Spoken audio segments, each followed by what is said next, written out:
కేంద్ర రాష్ట్ర ప్రభుత్వాలు కలిసి బీసీలను మోసం చేశాయని సిర్పూర్ నియోజకవర్గంలో ఏర్పాటు చేసిన మీడియా సమావేశంలో బీఆర్ఎస్ రాష్ట్ర కార్యదర్శి ఆర్ఎస్ ప్రవీణ్ కుమార్ పేర్కొన్నారు. ఈ సందర్భంగా వారు మాట్లాడుతూ బీసీల నోటి కాడి ముద్దను కేంద్ర రాష్ట్ర ప్రభుత్వాలు లాక్కున్నాయని ఆరోపించారు. దేశంలో 50% కంటే ఎక్కువ ఉన్న బీసీలకు ఎప్పుడు అన్యాయమే జరుగుతోందని ఆవేదన వ్యక్తం చేశారు.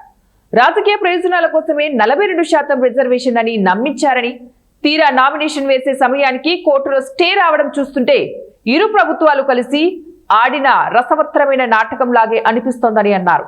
తెలంగాణ ప్రజలకు నమస్కారం. ఈరోజు సిర్పూరు నియోజకవర్గ కేంద్రమైన కాగజ్ నగర్లో ఏర్పాటు చేసిన ఈ ప్రత్యేకమైన మీడియా సమావేశానికి వచ్చిన మీడియా మిత్రులందరికీ కూడా మరొకసారి జై తెలంగాణ. మిత్రులారా, ఈరోజు చాలా బాధతో కోపంతో ఈ మీడియా సమావేశం పెట్టే పరిస్థితి వస్తున్నందుకు దయచేసి క్షమించాలి. ఈరోజు బీసీల నోటికాడ ముద్దను ఈ రాజ్యం గుంజుకున్నది. పట్టపగలే బీసీ సోదరులను మోసం చేసింది కాంగ్రెస్, బీజేపీలు.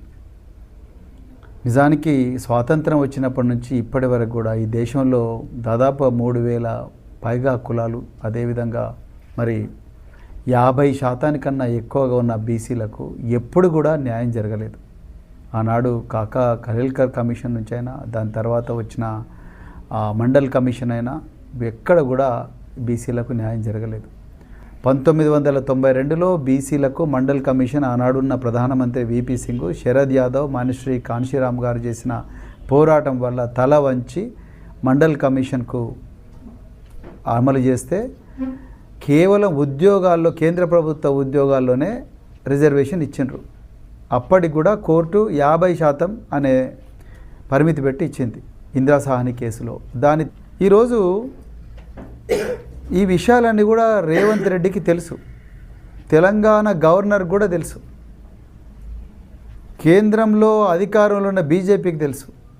ఈరోజు రాష్ట్రంలో ఎన్నుకోబడ్డ 8 మంది కాంగ్రెస్ ఎంపీలకు తెలుసు, బీజేపీ ఎంపీలకు తెలుసు. ఏదైనా ఒక జీవో వచ్చిందంటే అది చట్టబద్ధంగా రావాలి. కేవలం రాజకీయ ప్రయోజనాల కోసం